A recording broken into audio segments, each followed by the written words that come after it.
সময় শেষ, আর একটা মাত্র দিন থাকতে পারবো, তারপরেই ফিরে যেতে হবে সেই ব্যস্তময় একাকিত্ব একঘেয়েমি জীবনযাপন করতে। আসসালামু আলাইকুম আমার প্রিয় আপুরা, তোমরা কেমন আছো? আশা করতেছি ভালো আছো। আলহামদুলিল্লাহ, তোমাদের দোয়ায় আল্লাহর অশেষ রহমতে আমিও সুস্থ এবং ভালো আছি।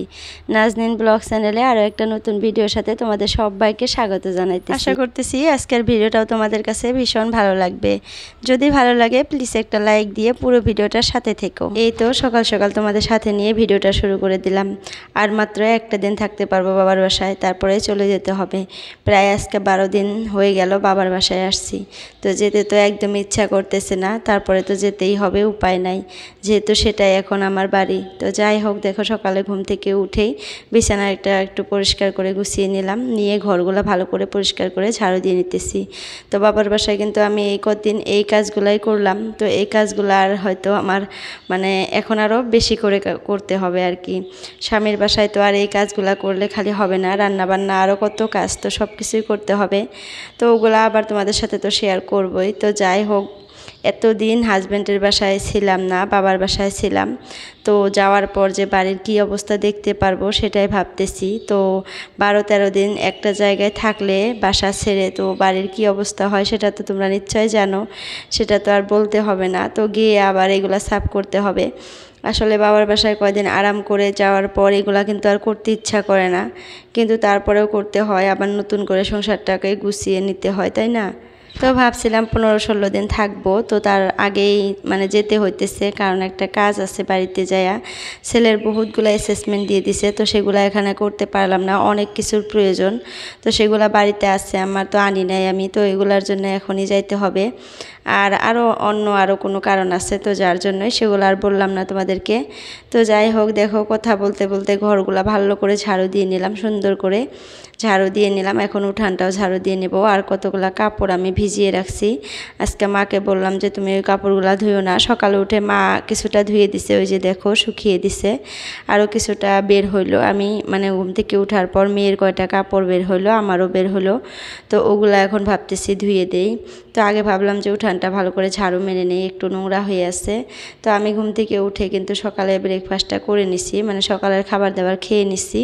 আর মেয়েকেও খাইয়ে দিছি, মেয়ে খেলতেছে। তো এই ফাঁকে এই কাজগুলো আমি করতেছি। মা কিন্তু এখন আমার মেয়েকে নিয়ে বসে আছে। তো আমি ঘুমে থাকার আগে আমার মায়ের কাজগুলো মা করে নেয়, যাতে আমি ঘুম থেকে ওঠার পর আমার মেয়েকে নিয়ে আমার মা খেলতে পারে, এই কারণে। আর ঘুম থেকে ওঠার পর থেকেই আমার মেয়ে কান্নাকাটি করে মার কাছে যাওয়ার জন্য। তো যার জন্য মা বুদ্ধি করে সকালে উঠে আগে মার কাজগুলো করে নেয়। ঘুম থেকে ওঠার পর আমার মেয়েকে নিয়ে থাকে সব সময়, যতটুকু টাইম থাকে আর কি। তারপরে তো আবার 10টা সাড়ে 10টার দিকে আমার মেয়েকে ঘুম পাড়িয়ে দিই আমি, তখন আবার মা কাজ করতে নেয়। তো যে এটাই। তো দেখো উঠানটা ভালো করে পরিষ্কার করে ঝাড়ু দিয়ে নিলাম। আর আমি ঘুম থেকে উঠে তো বিছানা টিছানা পরিষ্কার করে উঠানটা ঝাড়ু টাড়ু দিয়ে দেই। তো তারপর মা খালি উঠানটা ঘরটা একটু মুছে নেয়, কোনো দিন মুছে, কোনো দিন আমি মুছি।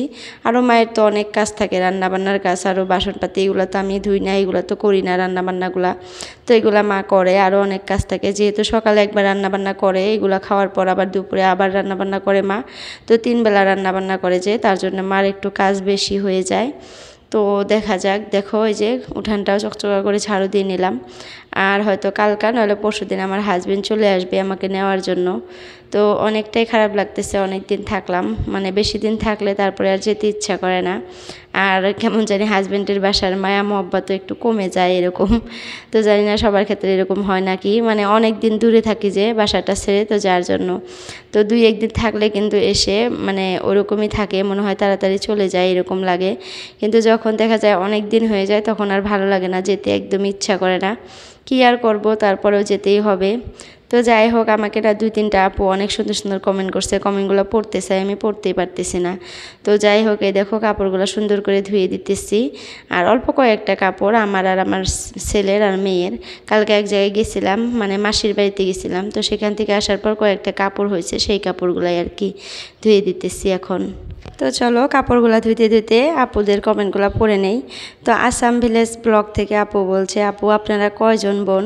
তো আপু আমি না একাই, আমার একটা ভাই আর আমি, তো আমরা 2 ভাই বোনই, আমার বোনও নাই আর আমার ভাইয়েরও ভাই নাই, তো আমরা 2 ভাই বোনই। তো হয়তো তোমার কোশ্চেনের অ্যান্সার পেয়ে গেছো যদি আজকে আমার ভিডিওটা দেখতেছো। তো যাই হোক, তারপরে আরও কমেন্ট করছে জাহিদা খাতুন, সব মিলিয়ে খুব সুন্দর লাগলো, থ্যাংক ইউ সো মাচ বোন। তারপরে সুইটি লাইফস্টাইল থেকে বলছে, আপু আমাকে বলছে বেলের চা একদিন বানিয়ে খাওয়াইও আপু। তো আপু তুমি চলে আসো বাংলাদেশ থেকে ইন্ডিয়াতে, তোমাকে বানিয়ে খাওয়াবো আর নিশ্চয় তোমাদেরকে রেসিপি দিব কিভাবে বানায় আর কি। অনেক আপুরাই আমাকে জানতে চাইছে আমার কাছে যে বেলের চা পাতা দিয়ে চাটা কিভাবে খায়, তো আমি দেখিয়ে দিব তোমাদেরকে।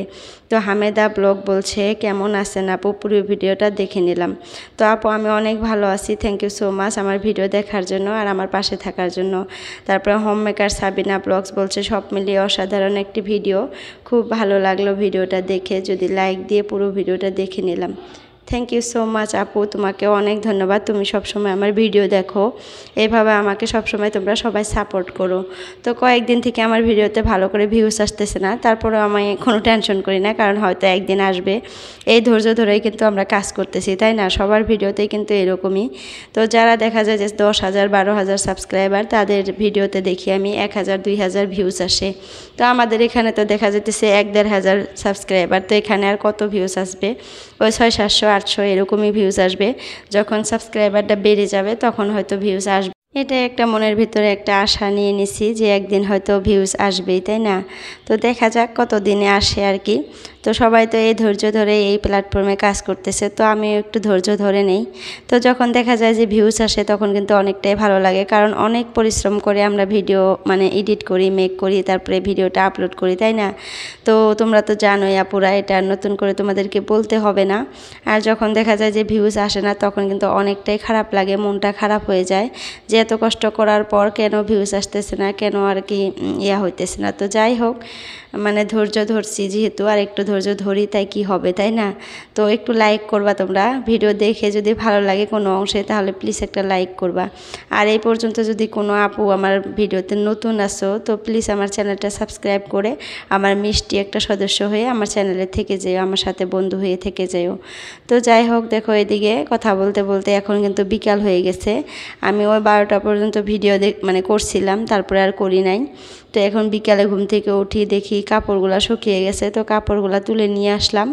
এখন একটা একটা করে সব কাপড় সুন্দর করে ভাঁজ করে নেই।